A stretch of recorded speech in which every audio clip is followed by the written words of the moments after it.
Emma needs the lake house more than you do, my mother said, casually dropping these words during our weekly Sunday dinner. She's going through a rough time after her divorce, and we've already given her the keys. I set down my fork, the clatter against fine china echoing through our family dining room. My name is Alexandra, and at 34, I'd just discovered my parents had given away my lake house, my sanctuary, to my younger sister without even consulting me. You did what? I kept my voice steady, though my hands trembled beneath the table. Now, honey, my father chimed in, you're always working anyway. When was the last time you even visited the property? Emma needs a fresh start, and that house is perfect for her. Perfect for her. Of course it was. Everything had always been perfect for Emma. What they didn't know, what they hadn't bothered to ask, was that I'd spent the last 6 months quietly renovating that house.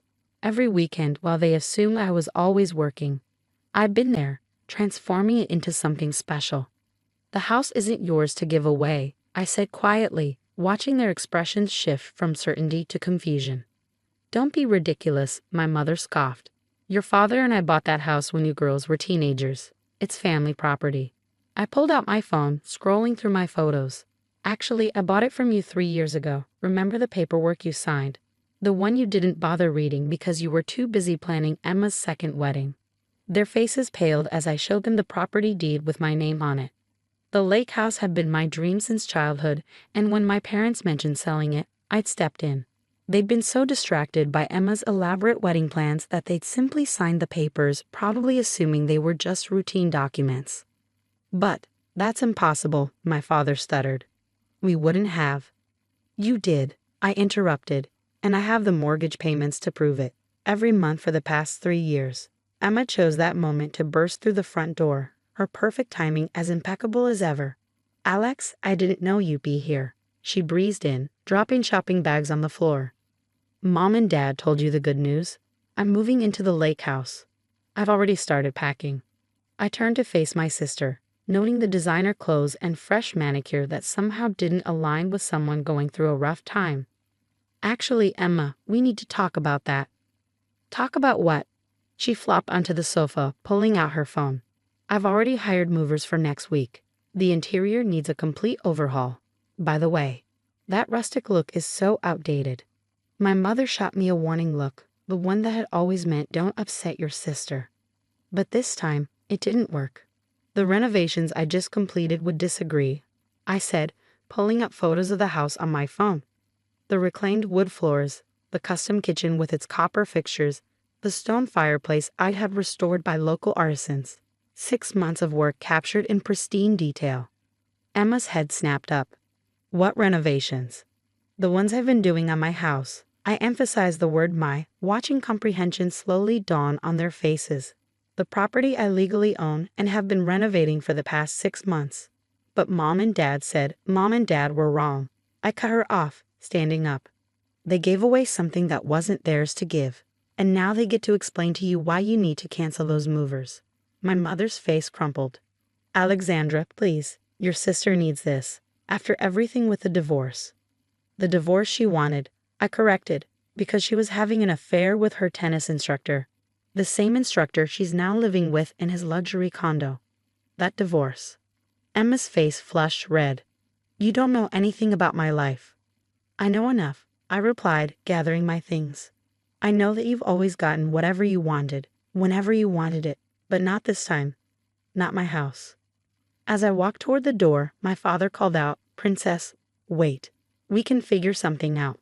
Maybe you could let your sister stay there temporarily. I turned back one last time, looking at my family, my mother's manipulative tears, my father's desperate negotiating, and Emma's entitled anger. No, I said simply. For once, you all get to figure out your own solution. I have other plans for my property. What they didn't know was just how extensive those plans were. The renovations weren't just for personal use. They were part of something bigger, something that would make them regret ever trying to give away what was mine. I walked out to my car, listening to the chaos erupting behind me. Emma's shrill voice carried through the open windows, demanding they fix this. But for the first time in my life, I wasn't going to make things easier for them. I had worked too hard, invested too much, and this time, I was standing my ground. As I drove away, my phone started buzzing with messages. I ignored them all. They would soon discover that the lake house wasn't just a property. It was the cornerstone of my future, and I wasn't about to let anyone take that away from me. The next morning, my phone showed 47 missed calls and over 100 text messages. Emma had gone from demanding to pleading, while my mother alternated between guilt trips and thinly veiled threats. My father, predictably, tried to play mediator, suggesting compromises that all somehow ended with Emma getting her way. I ignored them all and drove to my lake house, smiling as I pulled up to the newly graveled driveway. The morning sun sparkled off the water, highlighting the dock I'd had restored last month. Inside, everything was exactly as I'd left it, pristine, peaceful, and completely mine. My phone buzzed again. This time it was a message from my mother's best friend, Linda. "Your mother is beside herself. How could you be so selfish?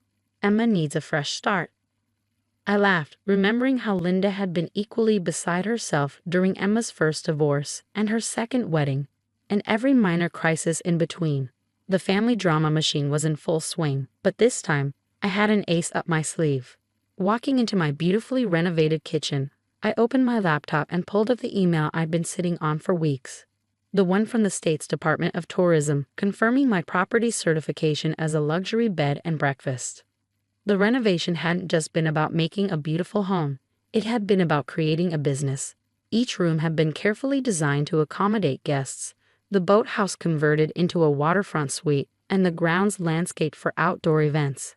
I'd spent 3 years planning, 6 months renovating, and now everything was ready. Just as I was reviewing the final permits, I heard the crunch of tires on gravel. Looking out the window, I saw Emma's red sports car speeding up the driveway, our parents' SUV right behind her. "Here we go." Emma burst through the door first, stopping short when she saw the changes. Gone was the dated lake house of our childhood, replaced by elegant modern furnishings that still maintained the property's rustic charm. What have you done?" she stammered. My parents followed her in, their expressions shifting from determination to shock as they took in the transformation. "Welcome to Silver Lake Lodge," I said calmly, gesturing to the new sign above the stone fireplace. "Grand opening next month." "A lodge?" My mother's voice was faint. "But Emma's furniture is staying wherever it currently is. I finished for her. This is a licensed bed and breakfast now. All the permits are approved, and we're already booked solid for the summer season." My father stepped forward, his negotiator face on. "Now, Princess, surely we can work something out. Emma could help run it, make it a family business. Like she helped run the boutique you bought her, or the yoga studio, or the wellness center." I counted off her failed ventures on my fingers. "No, thank you. This is my business, my investment, my future." Emma's face had turned an interesting shade of red. "You knew I needed a place to stay. You let me believe." "I didn't let you believe anything. I cut her off. You assumed, like you always do, that you could have whatever you wanted. Mom and Dad assumed, like they always do, that they could give away something that wasn't theirs.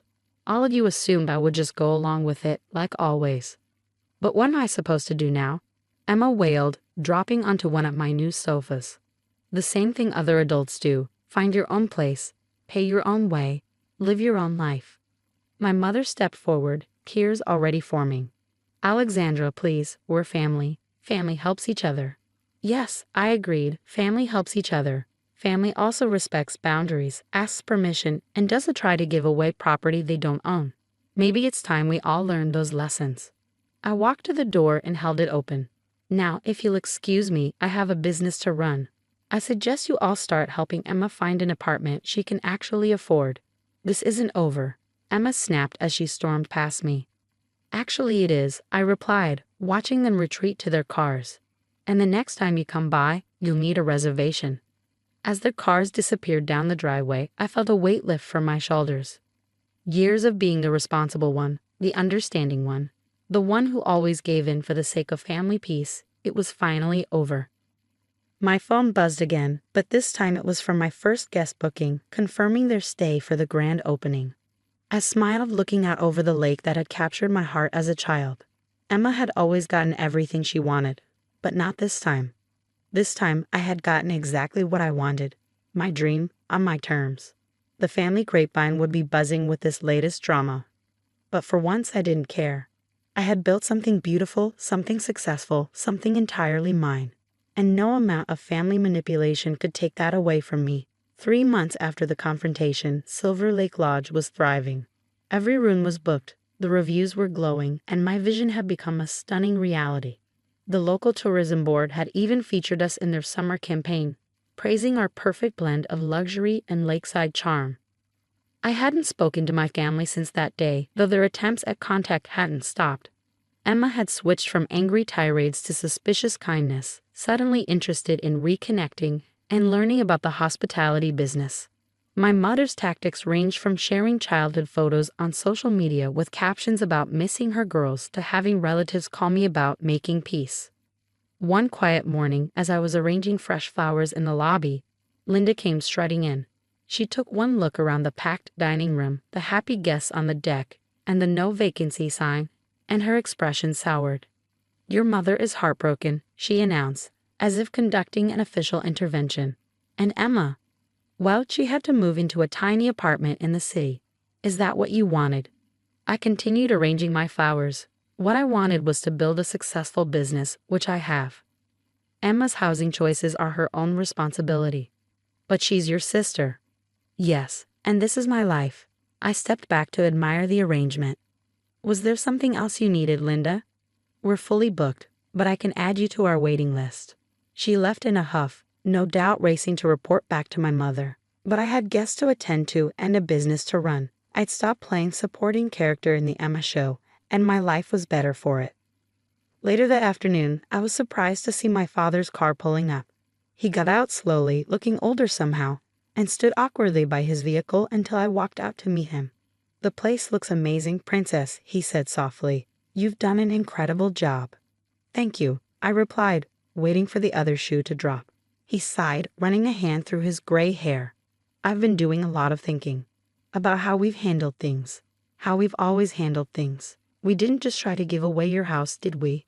We've been giving away pieces of you your whole life." I felt my throat tighten but kept my expression neutral.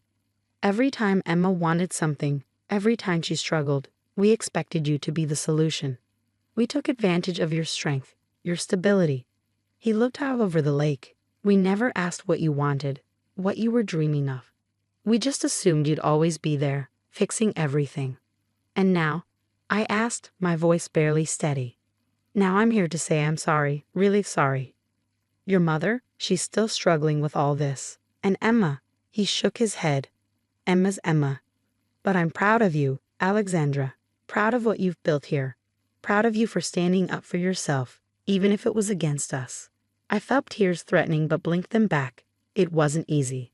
"I know." He turned to face me fully. "I'd like to make a reservation. Just me for a weekend. I want to experience what you've created properly as a guest. If you'll have me." I studied his face, seeing genuine regret there, and maybe something else, respect. "We're booked solid for the next 2 months," I said, watching his face fall slightly. "But I might have a cancellation coming up. I'll check the books." His smile was worth it. Over the next few months, things shifted slowly. My father came for his weekend stay, raved about the experience, and actually listened when I talked about my plans for the property. He even offered to help with some maintenance projects, no strings attached. Emma eventually found her footing in a marketing job, though she still made occasional comments about how she could have made the lodge even more successful. I let those slide off me like water off the dock. My mother took longer to come around, but one day she showed up with a box of old photos she'd found. Pictures of me at the lake housed as a child, always in the background while Emma posed in the foreground.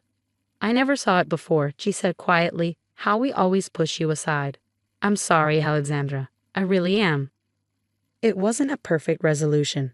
Family rarely is. But as I stood on my dock that evening, watching the sunset paint the lake in shades of gold, I knew I'd done the right thing. The lake house hadn't just been about property or business. It had been about claiming my place in the world, about refusing to be the family safety net any longer. My phone buzzed with a new 5-star review. "Silver Lake Lodge isn't just a beautiful destination. It's a place where dreams come true." The owner's attention to detail and passion for hospitality shined through in every aspect. I smiled, thinking how right they were. Dreams do come true here, starting with mine.